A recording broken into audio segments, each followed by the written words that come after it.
Hello friends, मेरा नाम हिमांशु कुमार है। आप लोग हाइब्रिड स्टडी में आप लोगों का स्वागत है।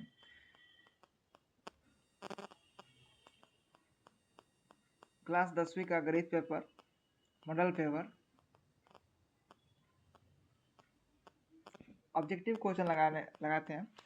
इसमें कह रहा है निम्नलिखित में कौन से परमेय संख्या नहीं है। तो परमेय संख्या नहीं है, ऑप्शन नंबर क्या हो जाएगा? सी नंबर।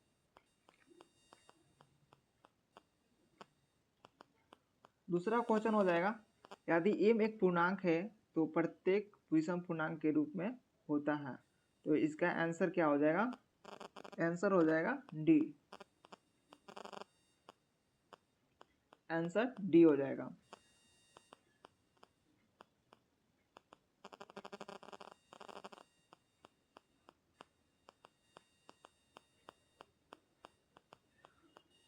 अब कह रहे हैं निम्नलिखित में तीसरा क्वेश्चन है, निम्नलिखित में किसका दशमलव प्रसार शांत है। तो शांत होने के लिए क्या होता है? वन शांत होने के लिए इसका ऑप्शन हो जाएगा, आंसर सी हो जाएगा। इसे शांत होने के लिए 1/2 के पावर m इंटू 5 के पावर n हो तो क्या होगा? दशमलव प्रसार क्या होगा? शांत होगा। तो इसका आंसर हो जाएगा सी नंबर। इसके क्वेश्चन नंबर 4 है, 0.87 को भिन्न के रूप में लिखना है। तो 0.87 है तो हम लोग क्या लिख सकते हैं? 0.87 में से 8 घटा देंगे और एक को बाहर लगाया तो 9 और 0, तो क्या होगा? हमारा ऑप्शन नंबर सी हो जाएगा। क्वेश्चन नंबर 5 है, कह रहा 540। तो 540 का हम लोग क्या करेंगे? फैक्टर निकालेंगे। तो फैक्टर निकालेंगे तो क्या हो जाएगा? 2 के पावर 2 इंटू 5 इंटू 3 के पावर 3। तो हम लोग क्या करेंगे? 3 और 2 5 जोड़ देंगे और 1 घटा देंगे। कितना हो जाएगा? ऑप्शन नंबर क्या हो जाएगा? ए हो जाएगा। पांचवा का ए। छठा देखेंगे, निम्नलिखित में कौन से अपरमेय संख्या। अपरमेय संख्या माने होता है जिसका वर्गमूल ना निकलो। तो ये क्या होगा? इसका 6 का ऑप्शन नंबर क्या हो जाएगा? 6 का आंसर हो जाएगा डी। 6 का आंसर हो जाएगा डी। अब क्वेश्चन नंबर 7 है, कह रहा है यदि m और n दो अभाज्य संख्या है तो उनका महत्तम समापवर्तक क्या होगा।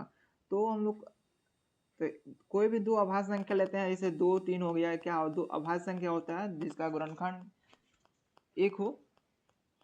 इसे गुणनखंड 2, इसे 2 और 3 में क्या लगाएंगे? हम लोग महत्तम निकालेंगे। तो क्या होगा? अभाज्य संख्या होगा मतलब क्या होगा? यहाँ पर ऑप्शन नंबर 1 हो, ऑप्शन नंबर बी हो जाएगा।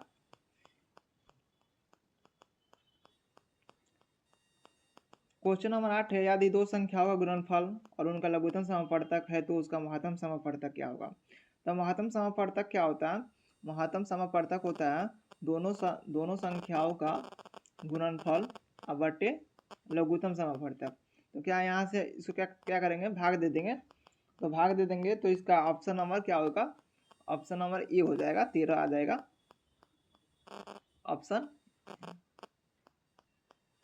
ऑप्शन ए 13 हो जाएगा। अब कह रहा है क्वेश्चन नंबर 9 में हम लोग आते हैं, निम्नलिखित में किसका दशमलव प्रसार अशांत है। तो अशांत होने के लिए क्या होगा? जब दशमलव प्रसार अशांत होगा तो क्या होगा? 1/2 के पावर m इंटू 5 के पावर n के अलावा कोई और संख्या आएगा तभी क्या होगा? अशांत होगा। तो हमारा ऑप्शन नंबर क्या होगा? 9 का डी हो जाएगा, क्योंकि 441 में 21 का वर्गमूल होता है, 21 में 7 आएगा। तो ये हमारा ऑप्शन होगा, आंसर डी हो जाएगा, ऑप्शन डी हो जाएगा।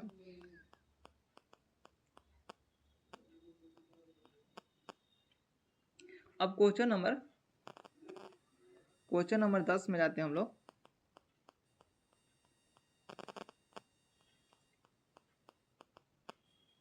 क्वेश्चन नंबर 10 कर, यदि p बराबर ए बी क्यू और q बराबर a के पावर 4b, तो a और b अभाज्य संख्या है तो p और b का लघुत्तम समापवर्तक निकालना है। तो यहाँ पर हम लोग लघुत्तम समापवर्तक निकालने के लिए पहले इसको फैक्टर करेंगे। p का मान a और b का 3 बार लिखेंगे और यहाँ पे a का 4 बार है और b का लघुत्तम निकालेंगे तो क्या होगा? ऑप्शन नंबर सी हो जाएगा, a के पावर 4 इंटू b के पावर 3।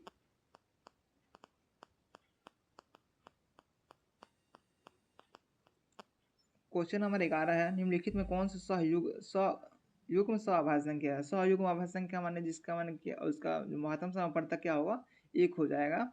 तो इसका 11 का जो आंसर हो जाएगा, 11 का आंसर हो जाएगा बी नंबर हो जाएगा। 9 और 16 का जो महत्तम निकालेंगे हम लोग का 1 आएगा। अब क्वेश्चन नंबर 12 को देखते हैं। तो 12 में इसको पी बटा क्यू के रूप में लिखते हैं तो क्या होगा, क्या होगा, इसको 0.3125 है। इसका दशमलव दशमलव के बदले 1 और 4 जीरो लगाएंगे तो इसका आंसर क्या होगा, 5/16, 12 का बी हो जाएगा। अब क्वेश्चन नंबर 3 पे आते हैं।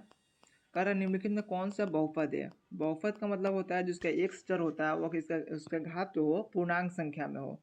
तो एक ये भी नहीं होगा, ये भी नहीं होगा, ये भी नहीं होगा, तो मेरा ऑप्शन नंबर क्या होगा, सी हो जाएगा। 13 का सी हो जाएगा। अब यहाँ पर हम 14 का निकालेंगे। कह रहा है निम्नलिखित में बहुपद का घात निकालना है। तो बहुपद का घात निकालने के लिए इसका स्क्वायर करेंगे, एक से स्क्वायर होगा और एक 3 से मल्टीप्लाई करेंगे तो इसका आधार सेम है तो घात क्या होगा, जुटेगा। x के पावर 5 तो इसका घात हो जाएगा 5 हो जाएगा। अब क्वेश्चन नंबर 15 पर जाएंगे तो कह रहे हैं यहाँ पर क्वेश्चन नंबर 15 शून्यक निकालना है। तो मैंने क्या होगा, x का मान शून्य बहुपद का शून्यक निकालना है तो इसका मतलब हुआ x का मान निकालना है। तो यहाँ पर क्या होगा, यहाँ पर क्या होगा 2, यहाँ पर 2 हो गया, एक्स स्क्वायर माइनस 6 दिया है बराबर 0 हो जाएगा। तो यहाँ पर x बराबर क्या होगा, 6/2 का रूट हो जाएगा। तो 2 3 6 तो प्लस माइनस √3 होगा। तो ऑप्शन नंबर क्या होगा, ए हो जाएगा। 15 का ए हो जाएगा, 15 का ए। अब 16 का जाएंगे। कारण निम्नलिखित में यहाँ P2 माने x के जगह पे क्या रखेंगे, 2 रख देंगे और यहाँ पर बहुपद में x के जगह पर 2 पुट करेंगे। x के जगह पर हम लोग क्या करेंगे, 2 पुट कर देंगे तो इसका आंसर हो जाएगा -20 आ जाएगा। जब 2 पुट करेंगे तो -20 आंसर आ जाएगा। अब क्वेश्चन नंबर 17 देखते हैं। कह रहा है यदि बहुपद 3y² के, ये तो नहीं पता। आगे चलते हैं क्वेश्चन नंबर 18।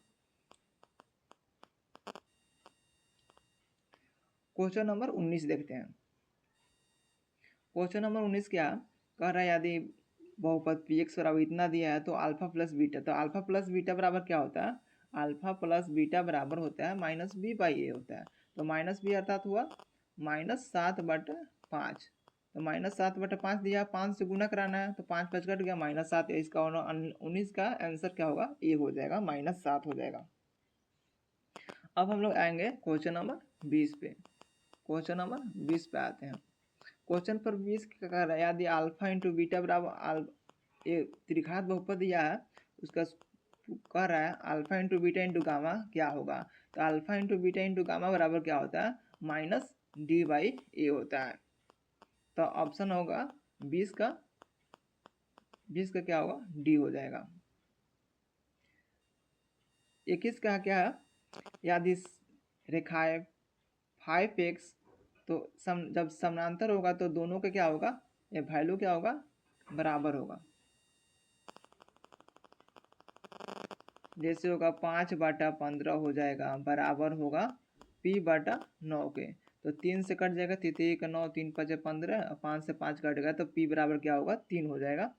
p का वैल्यू क्या होगा, 21 का आंसर नंबर क्या होगा, ए नंबर हो जाएगा। तो चलते हैं क्वेश्चन नंबर 22 पे। कह रहा है यदि दो चरों में दो रैखिक समीकरण का आलेख प्रतिच्छेदी रेखा हो तो हलों की संख्या क्या होगा। तो यहाँ पर प्रतिच्छेदी जो रेखा करती है, यहाँ पर प्रतिच्छेदी मन एक दूसरे को काटती है, उसका जो हल होगा सिर्फ एक होगा, ओनली 1। क्वेश्चन नंबर 23 पर चलते हैं हम लोग। क्वेश्चन नंबर 23 है यदि इतना 5x - 8y बराबर 0 है तथा 10x - 18y बराबर 0 है तो x और y का वैल्यू ज्ञात करना है। तो या तो ऑप्शन सारे पुट करके देखेंगे, दोनों में 0 आ रहा है तो ठीक है। तो आपका 23 का ऑप्शन नंबर क्या होगा, सी। 23 का ऑप्शन नंबर सी हो जाएगा।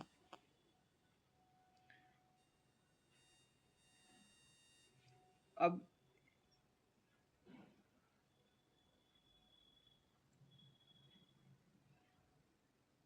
क्वेश्चन नंबर क्या लिखते हैं 25। क्वेश्चन नंबर 25 से कहता है निम्नलिखित में कौन सा द्विघात समीकरण नहीं है। द्विघात समीकरण नहीं है माने जिसका घात 2 नहीं है, तो इसका 25 का आंसर हो जाएगा 25 का सी हो जाएगा इसका, क्योंकि इसका घात 2 नहीं है।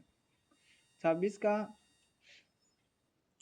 का क्या होगा, यदि द्विघात समीकरण x square minus 7x plus 12 का मूल्य 3 हो तो इसका दूसरा मूल्य, माने एक द्विघात समीकरण है तो इसका आंसर क्या होगा, x का वैल्यू निकलेगा 2 निकलेगा, एक का दिया 3 तो दूसरा हम लोग निकाल लेंगे, या तो गुणनखंड विधि कर देंगे या निकाल लेंगे। तो ये 26 का ऑप्शन 26 का क्या होगा, ए बी नंबर आंसर हो जाएगा। 27 नंबर क्या कह रहा है, यदि द्विघात समीकरण दिया है तो P तथा Q, तो P प्लस Q का मान ज्ञात करना है। तो 27 का मेरा क्या होगा, 27 का P प्लस Q निकाल देंगे, 27 का B हो जाएगा। 27 का आंसर क्या हो जाएगा, 20 B होगा, -1 होगा। अब हम लोग क्वेश्चन नंबर 28 पे चलते हैं। 28 का क्या कह रहा है द्विघात समीकरण 3x² माइनस 13x प्लस 10 का विविधकर क्या होगा। तो विविधकर या विवेचक क्या होता है, इसका फार्मूला होता है d बराबर होता है b² माइनस 4ac बटे -4ac होता है, d बराबर b² माइनस 4ac। इसको निकालेंगे तो 28 का क्या होगा, 28 का ऑप्शन नंबर ए 49 आ जाएगा। अब क्वेश्चन नंबर 29 है, इसका कह रहा है बहुपदों का मूल व गुणनफल क्या होगा। तो अल्फा प्लस बीटा पूछ रहे हैं यहाँ पर। अल्फा मूल व गुणनफल अल्फा इंटू बीटा बराबर होता है क्या, सी बाई ए होता है। यहाँ पर सी का मान क्या हो, यहाँ पर इसको गुना करेंगे तो 2x² प्लस 5x प्लस 0 हो जाएगा, तो इसका होगा ऑप्शन नंबर क्या होगा, 29 का हो जाएगा option number B, option B 0 हो जाएगा। अब क्वेश्चन नंबर 30 में आते हैं।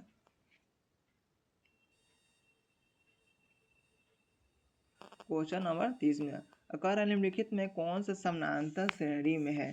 समानांतर श्रेणी का मतलब होता है इसे D2 माइनस D1 बराबर होता है D3 माइनस D2, माने इसका माने D बराबर होगा तो क्या समानांतर श्रेणी में होगा, और नहीं होगा तो समानांतर श्रेणी में नहीं होगा, तो इसका आंसर हो जाएगा बी हो जाएगा। ये आप लोग AIP से याद रखें, ये हमेशा क्वेश्चन पूछता है। अब कह रहा है इसमें समानांतर श्रेणी के कौन सा पद 0 है, तो यहाँ पर क्या होगा, कौन सा पद 0 होता है। यहाँ पर क्या, जैसे पहला ऑप्शन देखेंगे a प्लस 6d होगा, तो a का मान दिया 12 प्लस 6 d का मान होता है -2, तो 6 दूना 12 0 हो जाएगा, तो ये ऑप्शन नंबर ए हो जाएगा सही। अब करें निम्नलिखित में सार्वंतर निकालना है। सार्वंतर का मतलब क्या होता है, D2 माइनस मैंने पहले -1 में से -5 को घटा देंगे तो क्या होगा, 5 में से 1 दे 4, तो इसका हो जाएगा ऑप्शन ए। अब क्वेश्चन नंबर 33। अब करें यदि समानांतर श्रेणी का पहला पद ए और सार्वंतर डी है तो प्रथम n पदों का योगफल क्या होगा। तो प्रथम n पदों का योगफल क्या होता है, n/2 into 2a plus option हो जाएगा सी नंबर हो जाएगा सही जवाब। अब यहाँ पर कह रहा है यदि समानांतर श्रेणी के nवां पद tn बराबर इतना है तो t5 निकालना है। तो क्या t के जगह पर n के जगह पर क्या रखेंगे 5 रखेंगे, तो 5 का 20, ये होगा 34 का ए नंबर, 34 का ए, 34 का ए हो जाएगा। अब क्वेश्चन नंबर 35 देखते हैं। कह रहा है इतना सारवंत, पहले तो डी निकालना है, सारवंत निकालना है या पदांतर, दोनों सारवंतर या पदांतर एक ही होता है। तो हम लोग पहले क्या करेंगे, एक रखेंगे, इनके जगह पे एक रखेंगे।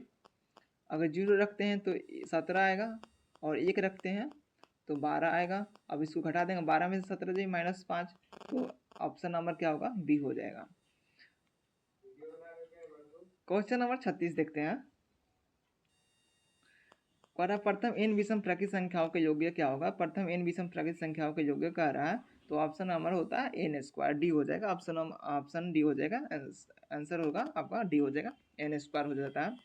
अब कह रहे हैं यहाँ पर 8x यदि 8x, क्वेश्चन नंबर 37 कह रहा है यदि 8 18x और y माइनस 3 का समानांतर श्रेणी में हो तो x प्लस वाई का मान ज्ञात करना है।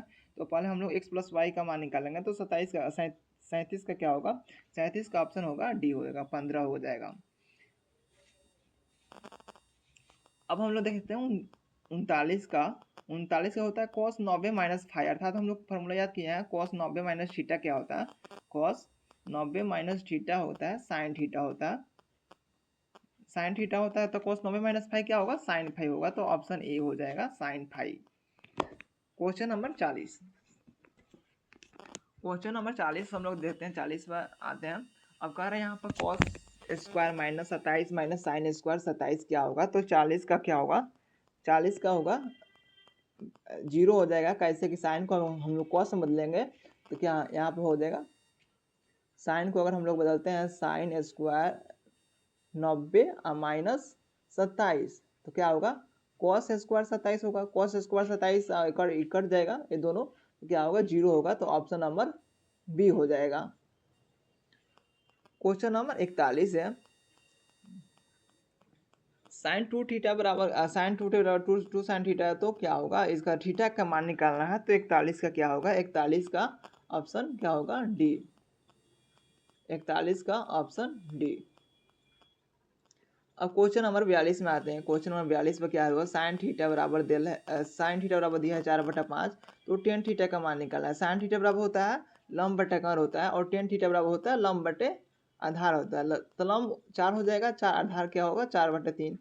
4/3 ऑप्शन नंबर क्या होगा? सी हो जाएगा। 43 क्वेश्चन नंबर 43 क्या होता है? यदि टेन थीटा बराबर 1/√7 है और तो sec square theta minus tan square, sec square theta minus tan square theta बराबर हम लोग पढ़े हैं 1 होगा। तो 1 होगा, आंसर होगा आपका ऑप्शन होगा डी होगा, 1 होगा।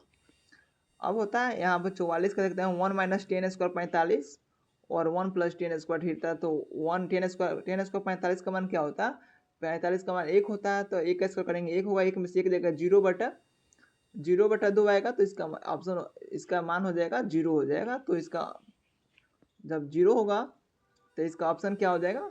ऑप्शन ए हो जाएगा। 44 का ऑप्शन ए अर्थात 0। अब यहाँ पर क्वेश्चन नंबर 45 पर देखते हैं कोट स्क्वायर 60 का मान पूछ दिया। तो कोट 60 का मान क्या होता है? यहाँ पर 3 दिया। कोट 60 का मान होता है 1/√3 का स्क्वायर करेंगे, 1/√3 का स्क्वायर करेंगे तो 3 हो जाएगा। तो 3 से 3 कट जाएगा, इसका मान होगा 45 का आंसर नंबर बी हो जाएगा। 45 का बी एक इसका आंसर होगा इसका आंसर हो जाएगा बी नंबर 1 होगा।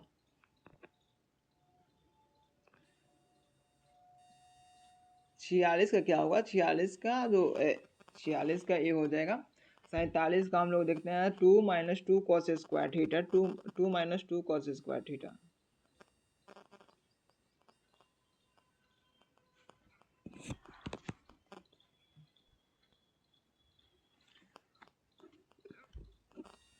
हम लोग 47 का देखते हैं 2 माइनस 2 कॉस स्क्वायर थीटा दिया है। तो हम लोग क्या करेंगे? यहाँ पर 2 कॉमन ले लेंगे, 1 माइनस कॉस स्क्वायर थीटा होगा। 1 माइनस कॉस स्क्वायर थीटा बराबर होता है माइनस कॉट स्क्वायर होगा। तो यहाँ पर ऑप्शन होगा डी नंबर हो जाएगा। 2 माइनस कॉट स्क्वायर थीटा की जगह पे ये है तो कॉट स्क्वायर होगा, ऑप्शन होगा डी हो जाएगा।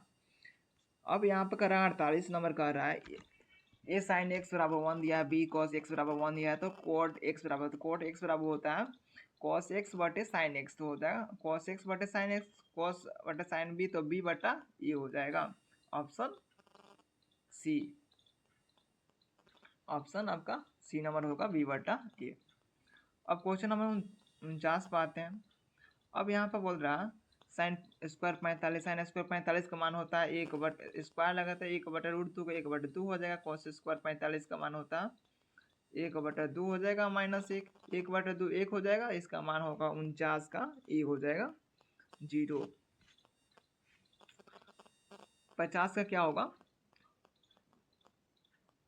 कॉस थीटा बटे साइन थीटा क्या होता है cot theta. Cot theta into tan theta क्या होता है एक होता है। Cot theta into tan theta बराबर क्या होता है एक होता है। तो इसका होगा 52 का बी हो जाएगा। 53 का देखते हैं क्वेश्चन नंबर 54 देखते हैं। कॉसेक स्क्वायर 30, कॉसेक स्क्वायर 30 का वैल्यू कॉसेक स्क्वायर 30 है यह किसके बराबर होता है। कॉसेक स्क्वायर 30 का वैल्यू होता है या क्या होता है साइन 30 के वैल्यू के बराबर होता है। ऑप्शन ए हो जाएगा सही जवाब। 55 नंबर है कर रहा है 55 नंबर है कर रहा है 2 cos 3 थीटा पूछा है। तो यहाँ थीटा का मान पूछा है, थीटा का मान क्या होगा। यहाँ पर 2 cos अगर मान लो हम थीटा का मान क्या रखते हैं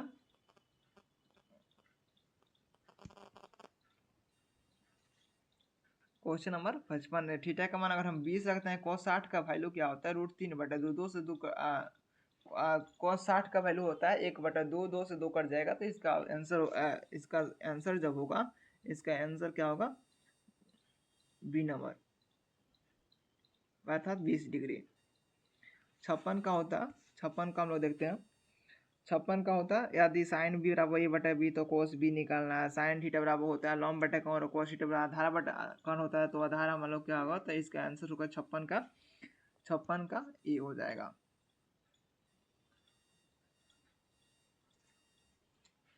संतावन का क्या होता है यदि 10a प्लस कॉट ए बराबर 2 दिया है तो 10 square plus cot A square इसका आंसर होगा 57 का ए हो जाएगा 0 हो जाएगा। 58 का करा कि चतुर्थांश में भुज और कोटि दोनों ऋणात्मक होते हैं। तो दोनों जब ऋणात्मक होगा तो किस फर्स्ट में क्या होता है फर्स्ट में दोनों प्लस होता है। सेकंड चतुर्थांश में क्या होता है एक माइनस होता है एक प्लस होता है। और थर्ड में क्या होता है थर्ड दोनों माइनस होता है। फोर्थ में क्या होता है प्लस होता है और माइनस होता है। तो कह रहा है दोनों ऋणात्मक होगा तो किस में तृतीय में होगा माने थर्ड में होगा। ऑप्शन सी 58 का आंसर क्या होगा सी ऑप्शन सी आंसर तृतीय। अब कह रहा है 59 क्वेश्चन नंबर 59 है। बिंदु 8 0 और बिंदु बी -6 2 बीच की दूरी क्या होगा। तो यहाँ पर बीच की दूरी का फार्मूला क्या होता है रूट होता है x माइनस x2 का whole square plus y minus y2 का होल स्क्वायर होगा। तो ये क्या होगा तो 59 का क्या हो जाएगा 59 का आंसर नंबर हो जाएगा 10√2 अर्थात ऑप्शन बी हो जाएगा। अब कह रहा है क्वेश्चन नंबर 60 है कह रहे हैं यदि x अक्ष और y अक्ष के प्रतिच्छेदन बिंदु को कहा जाता है तो क्या कहते हैं हम लोग बिंदु कहते हैं। इसका आंसर बी ऑप्शन बी होगा उत्तर बिंदु हो जाएगा। अब कह रहा है यहाँ पर 61 कह रहा है दो बिंदुओं के मिलाने वाले मध्य बिंदु का निर्देशांक क्या होता है। तो दोनों को जोड़ के 2 से भाग देते हैं। तो 8 4 12 61 का क्या हो जाएगा 61 का होगा सी 6 और 1 होगा। अब आते हैं क्वेश्चन नंबर 62 पे। क्वेश्चन नंबर 62 पे क्या होता है मूल बिंदु से दूरी पूछ रहा है। तो x square plus y square होता है। ये माइनस है तो कोई दिक्कत नहीं है। इसका आंसर हो जाएगा बी अर्थात √x² प्लस वाई स्क्वायर हो जाएगा। क्वेश्चन नंबर 63 की ओर देखते हैं।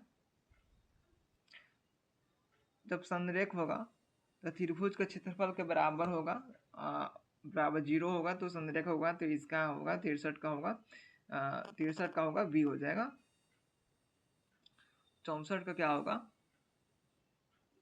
64 का क्या होगा यदि y बराबर 7 का आलेख निम्न में किस बिंदु से होकर गुजरेगी। तो किस बिंदु से 7 y का मान 7 है। तो यहाँ पर y का मान 7 किस में है। तो 64 का सी हो जाएगा सही जवाब। क्वेश्चन नंबर 65 कह रहा y अक्ष से बिंदु P की दूरी क्या होगा। P का जब y अक्ष से पूछे तो x का बताना और x अक्ष से पूछे तो y का बताना। तो इसका सही जवाब होगा ऑप्शन होगा बी 4 इकाई होगा।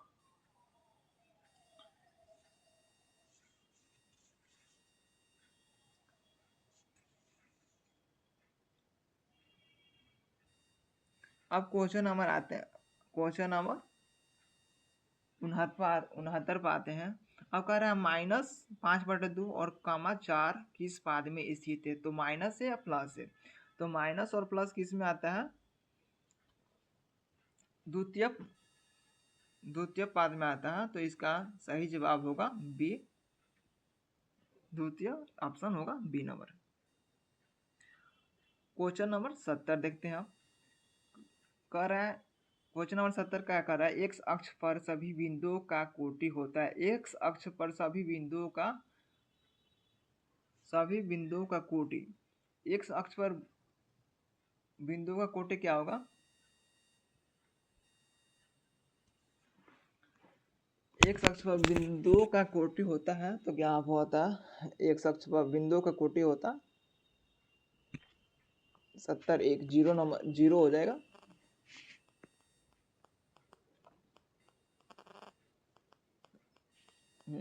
अब कह रहे हैं क्वेश्चन नंबर 31 से यदि ABC और जब समरूप त्रिभुज होता है तो क्या होगा? इसको जोड़ के 180 में से घटा देंगे तो क्या होगा? 71 का ऑप्शन नंबर होगा बी अर्थात 54 डिग्री। क्वेश्चन नंबर 72 पर होता क्वेश्चन नंबर 72 है यदि त्रिभुज PQR में पी आर स्क्वायर बराबर है PQR² प्लस Q तो Q क्या होगा? तो ऐसा हमेशा क्वेश्चन पूछे तो आप लोग लगाना 90 degree option answer number D.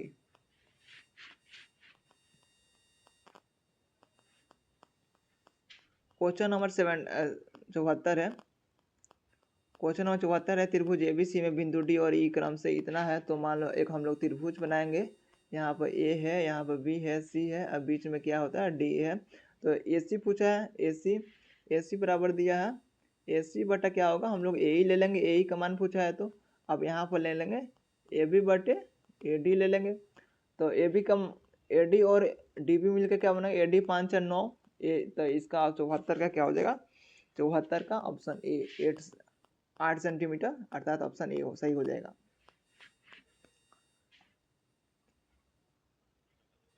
Question number 75 समद्विबाहु समकोण त्रिभुज के प्रत्येक न्यून कोण की माप क्या होगी?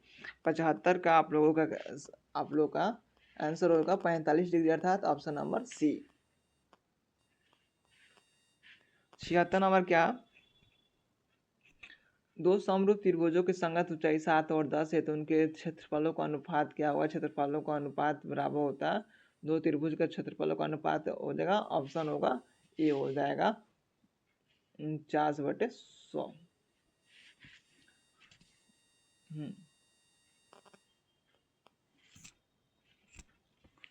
अब क्वेश्चन नंबर आते हैं 78 पर। कह रहा है किसी बाएं बिंदु से वृत्त पर कितनी स्पर्श रेखा खींची जा सकती है?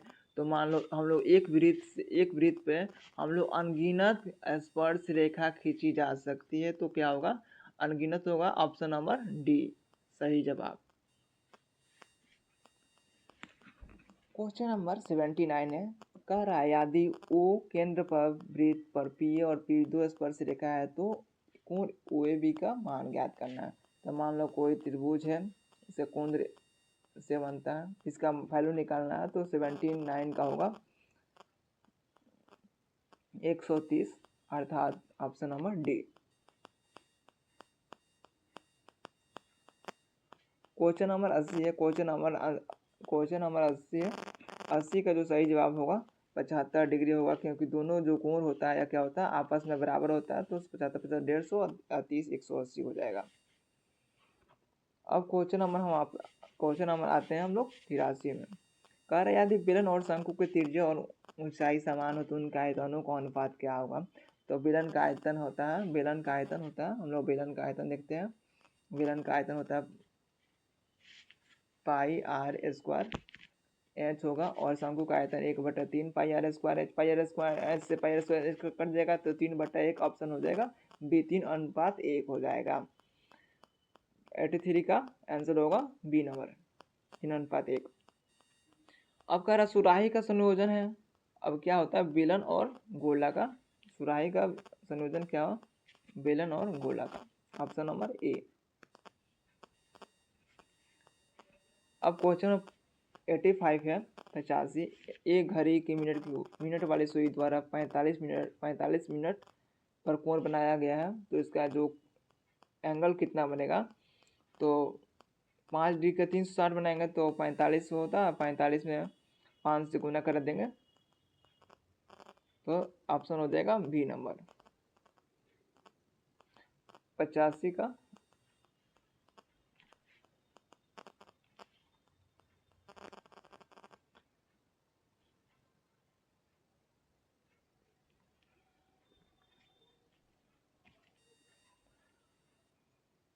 घड़ी में कितना डिग्री का 360 डिग्री का बनता है, 360 में 12 से भाग देंगे तो बारते हैं 36, 30 डिग्री बनेगा। अगर 45 मिनट कितना एक,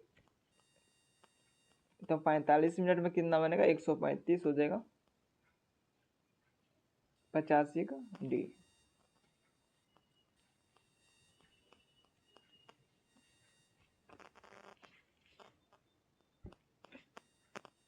क्वेश्चन नंबर 88 देखते हैं। कह रहा है तिरछा खंड का क्षेत्रफल होता है पाई स्क्वायर थीटा बटे 360 अर्थात होता है ऑप्शन ए हो जाएगा सही जवाब। 90 कह रहा है यदि किसी समबाहु त्रिभुज का क्षेत्रफल इतना है तो उसका एक भुजा निकालना है। तो समबाहु त्रिभुज का क्षेत्रफल होता है √3/4 भुजा स्क्वायर एक दिया है, तो इसका जो होता है 90 का ऑप्शन हो जाएगा ए।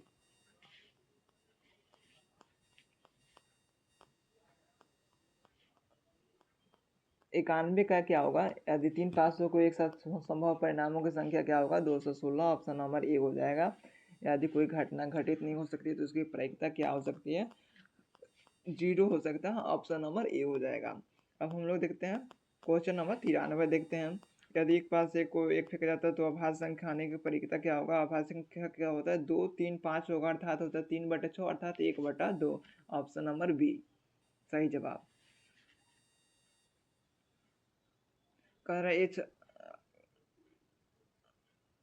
रहा है अच्छी प्रकार से फेंटी गई ताश की गड्डी में एक पाते यदि निकाला जाता है तो इसका काला रंग रानी की प्रायिकता, तो काला रंग कितना 4 होती है, 4/52 अर्थात 1/13 होता है, अर्थात होता इसका हो जाएगा ऑप्शन नंबर सी सही जवाब। क्वेश्चन नंबर 95 है। दो सिक्कों की उछाल में एक शीर्ष नहीं आने की प्रायिकता क्या होगा, दो सिक्कों की उछाल में एक शीर्ष नहीं आने की प्रायिकता होता है 1/2 अर्थात ऑप्शन नंबर सी हो सही जवाब। अब कह रहा है क्वेश्चन नंबर 96 में बहुलक निकालना है। बहुलक माने जो सबसे ज़्यादा बार आया है उसी को बहुलक कहते हैं। तो हम लोग क्या होता है 96 का जो 23 है या सबसे अधिक बार आया था, इसका सही जवाब हो जाएगा ए नंबर 23। क्वेश्चन नंबर 97 दिया माध्य बराबर होता है सभी को जोड़ के जितना अंक है उतना से भाग दे देंगे, इसका 14 दिया है, तो इसका जो 97 का हो जाएगा 12 हो जाएगा सही जवाब हो जाएगा। अब प्रथम 8 आभाज्य संख्याओं का माध्य क्या होगा, प्रथम 8 आभाज्य संख्याओं का माध्य आभाज्य संख्या होगा 2, 3, 5, 7, 9, 11, 13, 17। अब माध्यक का निकालना है तो पहले तो सेलिंग 3 भाग 9 7 कितना होता है 9 7 16,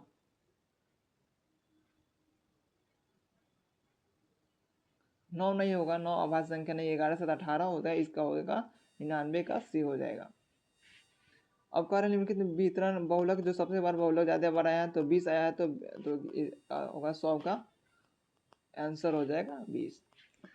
अगर वीडियो अच्छा लगे तो लाइक और सब्सक्राइब करें। Thank you.